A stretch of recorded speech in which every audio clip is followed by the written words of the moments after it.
Yes, and then I come to Mheshimiwa. Thank you. I just want to reiterate what my colleagues have said.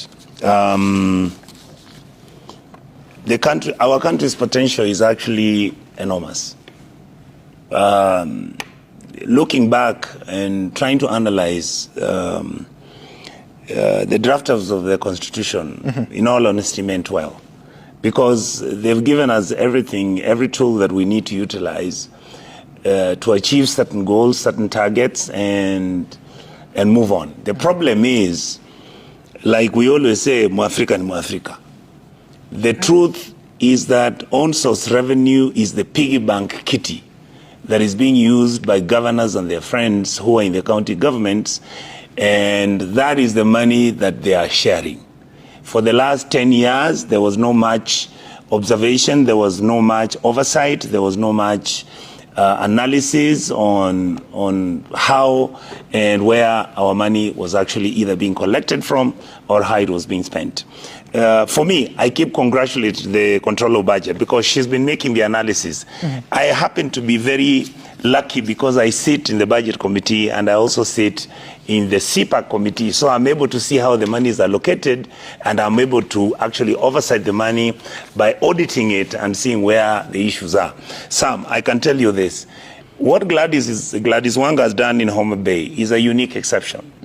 But just like my friend, the governor of Muranga, just like our friend from Narok, the reason why Narok has picked is because they are now receiving revenue from the Masai Mara. All right, that is one item. It's a one-off, and I believe it will continue. So, for the governor to have achieved that, and I thought they'd been collecting. It's Kajiado that now got rights to manage Amboseli. Oh, sorry, that's right. That's actually what I was saying. The second issue that you have is that Gladys has moved on and looked at. She has a very good team, and they have decided to actually, like my brother was saying, go out for automation. Look at what the governor of Muranga has done. He has gone out for automation. I don't understand why all county governors cannot basically adopt what Kangata has done. Because to increase the money to 1 billion, and you see the other issue that is very critical, Sam. Look at the data and analyze it one by one. 90% of the money that is collected is from health services. That is deliberate. That money, you don't have to work so hard to collect it, because people go to the hospital and you're going to charge them anyway. So I want what the Controller of Budget should now do is tell me, other than the health money that has been collected from the health facilities of the government, how much did they collect as rates? How much did they collect as parking, as land rates, as construction and development rates, all that stuff. That they are not saying. No, it's actually there. It's in the document. Yeah, but it's a very detailed. No, just wait.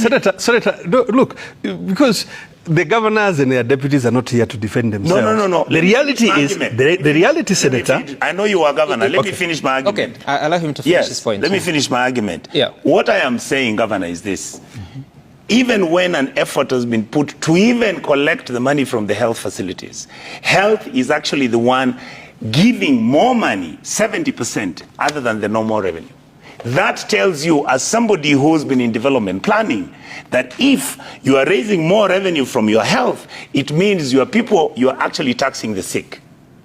Number two, another thing that is happening, hold on, this money that is being generated from the sick people that is being collected at the health facilities is not being recouped back into health facilities for these facilities to develop and grow. The money is actually being diverted away from the development of the health sector, from making sure that level 2, 3, 4 health facilities are actually supposed to be run properly and medicines available. The argument I'm making is very simple. Yes, they have done so much to collect that revenue. But why is it that most of these revenues from health? Number two, are we having a possibility that if we can improve on the health facilities from the money that we are collecting from the health, then we would have solved the whole health problem in all our counties. The other issue, Honorable Nderito, let me finish. You'll be given time. That's okay, Senator. Just no, Senator, look, firstly, what you've said is actually not factual. I'm sorry to interrupt. No, go ahead.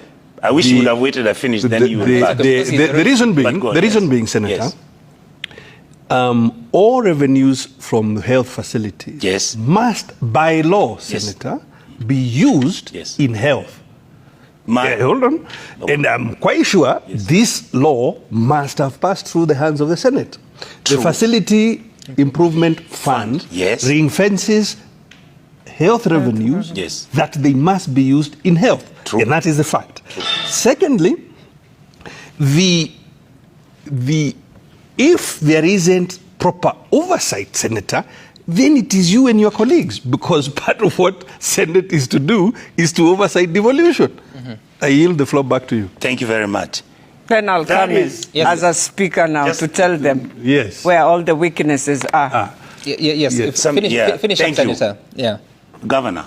Yes, Senator. The reality and the truth is the money comes and is supposed to be used in developing health facilities. My argument is it is not. If you go to KC, KTRH, level 6 hospital, you have patients who have got no food. You have facilities that are, I mean, I could run through. My argument is we have cases, because I told you I sit in the CIPA committee, where some of the governors have actually taken the money away from the departments, and which is supposed to be health for this matter, and they're utilizing it without achieving the purpose it was meant for. That is point number one. And true, yes, you are arguing that our job is to oversight what the governors are doing. I wish you knew how many meetings we called to visit certain hospitals. The last time I went the Committee of Health to Kisii, the governor and all his people disappeared. There was nobody to take us around the hospital. All right? The amount of money that we are charging for somebody to go into a health facility and receive an operation, assume it was a simple operation. Previously, the amount was 15,000. Right now, the county government is asking for 45 to 70,000 shillings. This is the point I'm making. For surgery? For surgery? It's a small, Before they touch you and you're going to have an incision or they're going to cut something of your body, they figure you have to put in is 50,000. My argument is, where is a poor person going to be able? And the reason is governors are under pressure so that they can increase their own source revenue so that we can discuss it. So I'm saying... No, Senator. But the fees are set in a manner that is laid out in law or regulation. Yes. Every money in Kenya is set up with a law for it to be used in a certain way. Haven't we sat here and I've asked you, Sami, we allocated and budgeted 170 billion shillings last year. Did it go to let's hear the speaker. Hadi 165 kama sikukosea, kuongeza pia idadi ya wahudumu wa afya kutoka 365 hadi 1800. Hii imebadili nini katika taswira ya mwananchi wa kawaida kupata huduma ambayo ni haki yake kikatiba, huduma za afya na kadhalika? Kama tunavyojua kaunti ya Kwale ni kubwa. Wakati tukiingia katika serikali, kuna watu wengi ambao hawakuweza kufikia huduma za afya mapema kwa sababu ziko mbali, na kulingana na hali ya kifedha pia ingekuwa ni ngumu kufika vituo vya afya. Kwa hivyo tukaweka mpango mzima wa kuhakikisha tuna devolve vile vituo vya afya, tunavipeleka karibu na mwananchi, na ndio sababu kutoka 30 na kitu mpaka vimefika zaidi ya 160 ambavyo viko karibu. Huduma zile zimeletwa karibu na yule mwananchi wa chini. Na vile vile pia katika wafanyikazi, pia wafanyikazi wa afya walikuwa ni kidogo sana. Kaunti ya Kwale pia ilikuwa haina referral hospital. Hatukuwa na ICU. Mtu angegonjeka Kwale ingebidi paka apelekwe Makadara. Lakini sasa hivi tuko na ICU na tuko na renal unit, tuko na blood bank katika referral hospital yetu. Na pia nimeanzisha ICU nyingine na renal unit katika kituo cha Kinango, kwa sababu pia kumtoa mgonjwa kutoka Kinango mpaka Msambweni pia ni hatua ndefu. Kwa hivyo nimeanzisha tena ICU na renal unit katika kituo cha Kinango. Vile vile pia tukaweza kununua ambulances ambazo zinaweza kufanya hizo referrals kutoka kwa dispensaries mpaka kwa health centers ambayo mwananchi pia halipi hiyo ni free services ambayo inapeanwa kwa mwananchi. Kwa hivyo hii yote ilikuwa ni kuhakikisha yule mwananchi wa Kwale anaweza kupata afya bora, afya ambayo ni haki yake apate. Sijui kama nitakuwa nasema kweli, maanake kwa kuongeza rasilimali kama hizi pia kuna kuja na changamoto nyingine ya kirasilimali, kwa sababu unapotoa vituo vya afya kutoka idadi ya 30 hadi 160 kuna rasilimali nyingine ambazo hazipatikani kwa urahisi. Kwa mfano nguvu za umeme, barabara, maji na kadhalika. Nikupe mfano kwamba kuna tetesi za hapa na pale kuhusiana na hospitali kukosa maji, kwa mfano hospitali ya Kwale na ya Kinango, na pia vile kukosekana kwa umeme katika hospitali kwa mfano kama vile ya Kinango. Huduma za rasilimali kama hizi ni muhimu katika kuendesha hospitali. Vipi tatizo hili limewaathiri? Vipi mnalitatua? Na kwanza tuzungumzie masuala ya maji. Masuala ya maji kwanza ni devolved function, na kama serikali tuna haki zote za kuhakikisha not only the facilities but paka mwananchi pia naye anaweza kupata masuala ya maji. Kwale Hospital tumechimba borehole mara kadhaa, lakini water table yake haina maji. Kwa hivyo tumeweza kupata maji kidogo ambayo hayawezi kusustain zile huduma za hospitali. Imebidi masuala ya maji Kwale Hospital inabidi tulete na water ambazo tumenunua. Lakini vile pia Kwale Town tumekuwa na changamoto ya maji ambayo sasa hivi kuna mkandarasi ambaye amekuwa contracted na national government ambaye ataweza kuboresha maji kutoka Marere mpaka Kwale Town. Kandarasi ile ikikamilika ama mradi ule ukikamilika utaweza kuprovide maji ya kutosha katika hospitali ya Kwale. Je, ni kandarasi ishaanza na ahadi yako kwa mwananchi ni ikamilike lini ili huduma ziweze kufika? Kandarasi ile kwanza si county government imepeana, ni kandarasi ambayo imepeanwa na serikali ya kitaifa. Ni kandarasi ambayo imechukua muda mrefu, lakini pia nimeweza kukaa na waziri wa kitaifa kumwelezea zile changamoto ambazo tunapitia kutokana na mradi ule ambao umechukua muda mrefu kukamilika. Kwa hivyo tunatarajia mradi ule ukikamilika ndio utapunguza dhiki nyingi za maji katika Kwale Town. Masuala ya umeme ya Kinango ni masuala ambayo tumeendelea kujadiliana na KPLC kwa sababu mara nyingi yanatokana na misukosuko ya KPLC, ndio mara moto kikatika tunapata shida. Lakini pia tumeweza kununua generator ambayo kuna wakati generator ilikuwa na issues ya mafuta kama vile ninavyosema, resource ikikosa kuja county mambo yote yanasambaratika kwa sababu kama hatuna pesa pia kila mahali panakuwa pana affectiwa. Even though kwa sasa hivi pia tunaona shida hizi zitakuwa zinaenda kidogo kwa sababu tumekuja na FIF ambayo hospitali itaweza kukusanya na kutumia at source. Balozi wa Marekani nchini Meg Whitman anaanza ziara yake ya siku 3 katika ukanda wa Nyanza Kusini. Whitman ambaye anatarajiwa mjini Kisii mapema leo atakuwa na kikao maalum na gavana wa kaunti hiyo Simba Arati kabla ya kuzuru miradi mingine katika kaunti hiyo. Crispin Otieno anaandamana naye na anaungana nasi moja kwa moja kutuarifu mengi. Crispin. Na Nimrod, tayari tumefika katika ofisi mpya ya gavana wa kaunti ya Kisii Simba Arati, ambapo balozi wa Marekani nchini Meg Whitman anatarajiwa kuanza ziara yake ya siku 3 katika ukanda wa Nyanza Kusini.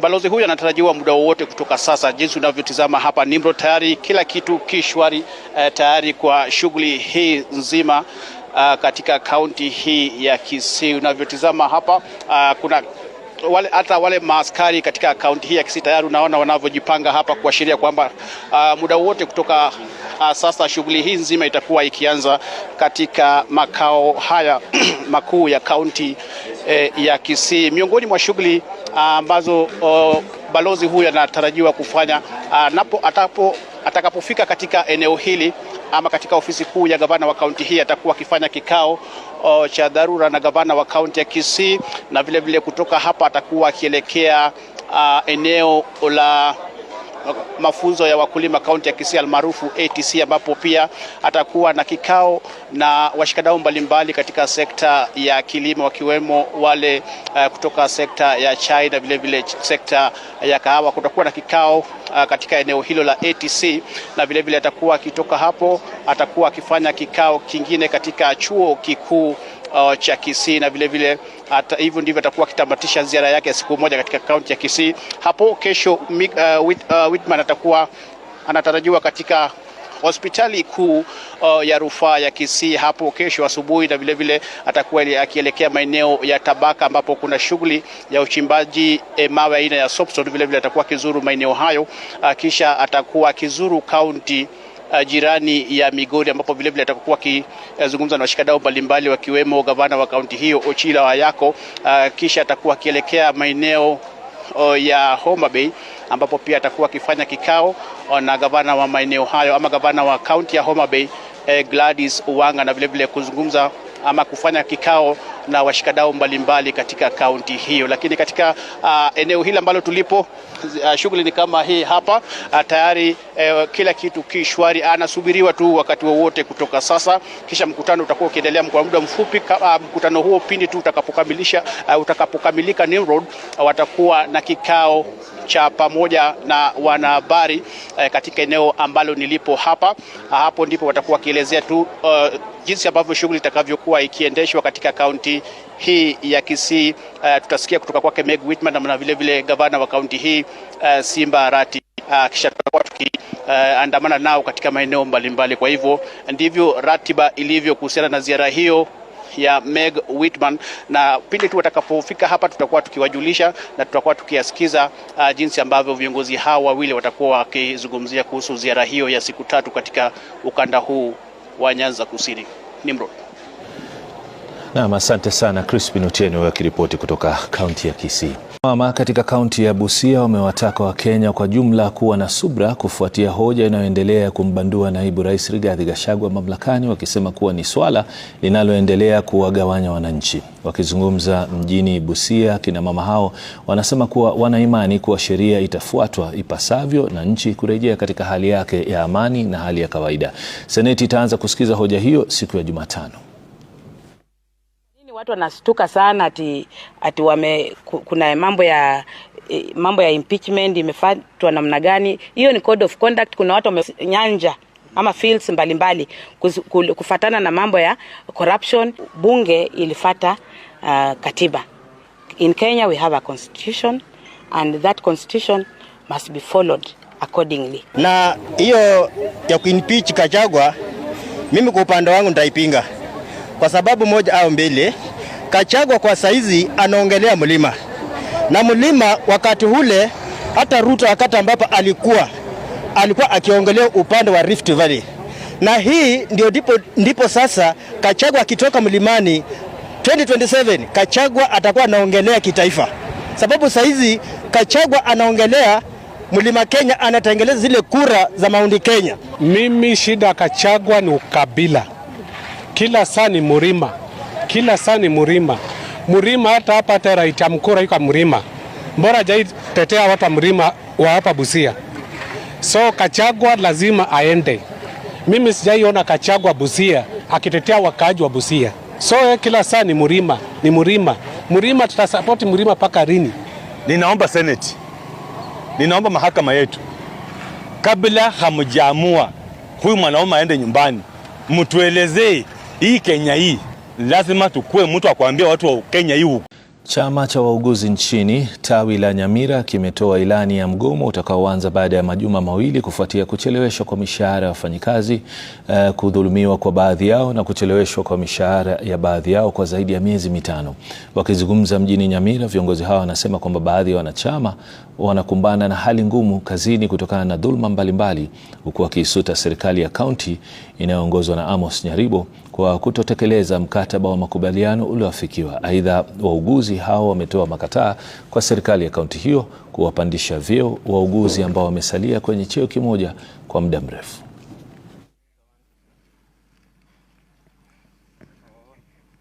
Tumetoa ilani ya mgomo ambao utaanza tarehe 28 kwa sababu ya serikali ya Nyamira kukosa kuwapandisha vyeo wanachama wetu, kwa sababu tena ya kuwakata training levy ambayo ni kinyume cha sheria, tena kukataa kuwalipa arrears zenye zimetokana na kucheleweshwa kupandishwa vyeo hivyo. Ukosefu wa nurses wenye wako wanasumbuka sana, maana ni wachache. Kuna wafanyikazi waliajiriwa almost 2 years ago. Saa hii tumekuja kugundua ya kwamba sababu hawako wamejiunga na union na serikali itaki waingie union, au wamekuja kulalamika wakisema kwamba hawajawahi lipwa kwa mishahara yao kwa miezi 5, wengine miezi 6, wengine miezi 7. We agreed that 282 nurses shall all be promoted, because when we get an analysis to analyze the data of nurses who have stagnated, they find that majority of the nurses have stagnated for 17 years, 15 years, up to date.